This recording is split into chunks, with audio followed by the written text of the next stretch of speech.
Thank you for watching us on YouTube. But did you know that if you're on the go, you can get the full show as a podcast now? You can get our morning breakdown of the most important topics facing our country, news not being covered by the mainstream media, interviews with change-making progressives, and info on what you can actually do about all this. Search for The Damage Report on your favorite podcast app and subscribe so you know when new episodes are ready to go.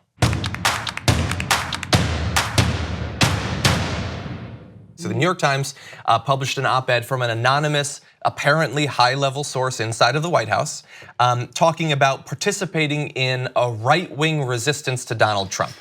And I want to read just a quick couple quotes from this if you're not familiar with it. He does say of his resistance, to be clear, ours is not the popular resistance of the left. We want the administration to succeed and think that many of its policies have already made America safer and more prosperous. But we believe our first duty is to this country, and the president continues to act in a manner that is detrimental to the health of our republic. And if we could just bring up the next one, I'm not gonna read the entire thing, but he talks about conversations involving the 25th Amendment, which would potentially remove the president from office. Again, this is not Rachel Maddow talking about the 25th Amendment. Right. These are people in the Trump administration. So when this was revealed to you, how did you greet the idea that there is someone who supports parts of his agenda, wants to stay in his administration, but supposedly is working to undermine him in some areas? Well, when I first heard about it, I was fascinated that this came out at all because it's so unusual. But then as I thought about it more, I started to get worried because I thought, is this some kind of move by like a soft coup by Pence, or like, it's hard to tell why you would do this, especially if you're gonna remain anonymous. And no one's talked about the 25th Amendment since way back when he first got inaugurated. They were talks, about impeachment and the 25th Amendment, but not within his own staff. Yeah, it was always a speculation about would we be able to convince enough members of his staff, not that they're already having the conversation themselves. That's certainly true. And I wanna return to Pence when we talk about who we think it is. Yeah.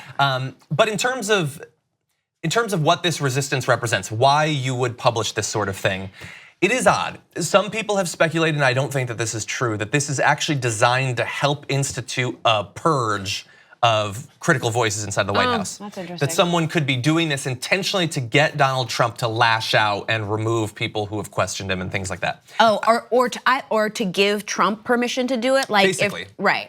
Yeah, and Trump has really, he's taken that bait, saying, they should reveal who it is, and if not, we're gonna go around. And he apparently, this is from the Washington Post, reacted to the column with volcanic anger and was absolutely livid, which just sounds like his standard operating procedure. I don't know how you really tell the difference. Right. But he believes it's treasonous, an act of disloyalty, and he thinks that they might be official working on national security or in the Justice Department. They're not in the Justice Department, they're in the White House, but they might well be working on national security. Some people though, I wanna bring up a couple of these headlines. Some people were very excited about this because we wanna see him undermined, theoretically many Americans, but others are saying things like, you're complicit, this is a constitutional crisis. That's David Frum, so take that with a grain of salt. And then no anonymous Trump official, you're not part of the resistance, you're a coward. Whoa, who's that? Oh, nice. Jessica Roy, that's LA Times. So is this just a coward? Many people are saying if you actually oppose him, just step down or remove him from office. What do you think?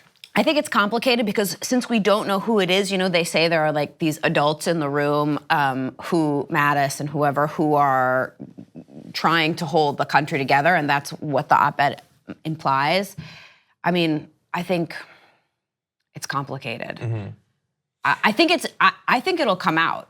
You think it's going to be revealed who it was? Yeah. I think I have one theory that it's sort of designed to eventually come out, but not soon. But on the coward thing, I agree in part. I think, look, you should remove him because I think he should be removed. But I also have to put myself in, but I have to put myself in the point of view of the person who's, this is a Republican. They want the tax cuts, they want the deregulation. Simply stepping down, okay, then you have no influence over it. I don't know, I think that there's sort of a knee-jerk need to, anyone on the right who criticizes Donald Trump or does something without literally assassinating the man, we say, oh, it's the resistance. Oh yeah, great being part of the resistance, Jeff Flake or John McCain. Right. You still vote with him most of the time, which is true, but how much of an ally do we expect a hard right-winger in the White House to be? But what do they think, what's the goal of releasing this? I mean, if you're I have a theory. Oh, okay. My theory, and this gets into the question of who we think it is, I think based on the Lodestar thing, look it up, I think that it might be Mike Pence, and I think that it is designed not so much to accomplish anything now, but if Donald Trump is removed from office, or if he resigns, or if he loses his re-election bid in disgrace, then someday Mike Pence can release this if necessary to say, I always stood against that bastard. I was the real Republican, the serious conservative, and I stood against him. Do you think that'll work? I mean, like if Pence were to come out and say, it was me that wrote that.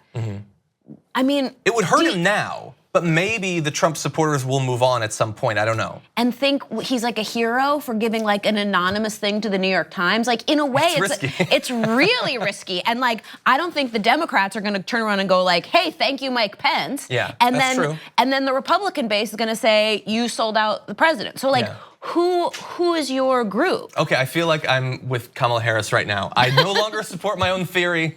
I mean, I like the Lone Star theory. Saying. I mean, yeah. I don't know. It's just a theory. I haven't thought about it too much. So who do you think it is then? I don't know. I don't know who it is. People say it's Jared, but I feel like I don't know. This seems like a Jared move. It's a Jared move. I don't know. Maybe Jared. Maybe Ivanka. I'd like to see a handwriting sample. Yeah, that's interesting. I mean, I definitely think you could analyze the speech patterns and the writing. I think people will do that. The problem with it being Jared is that he has never once been on record speaking or writing. So I don't think that we have enough data. We don't have enough written statements from Jared to know like what his style of writing is. Ivanka's got a book. I don't think she uses the Ivanka's term book. lodestar though. It's a really specific word, and it's an old word, like it's an old guy word. It's like John McCain would use that. It was used in reference to John McCain, but he would actually use that word, I think. Yeah, okay, so we may not know, it might come out soon. I know what's interesting is the New York Times has pointed out, so the op-ed section has this deal with the official to keep him anonymous, but the rest of the New York Times are investigative journalists who are kind of under an obligation to figure it out who it is. Right, can't you just investigate down in the op-ed office? Yeah, who's been making trips there? They might have to do that. Thank you very much for watching this clip from The Damage Report. If you liked it, don't forget to subscribe to this channel and ring the bell on YouTube to get notified of our new videos. And catch The Damage Report every weekday at 12 p.m. Eastern, 9 a.m. Pacific on TYT Network on YouTube TV.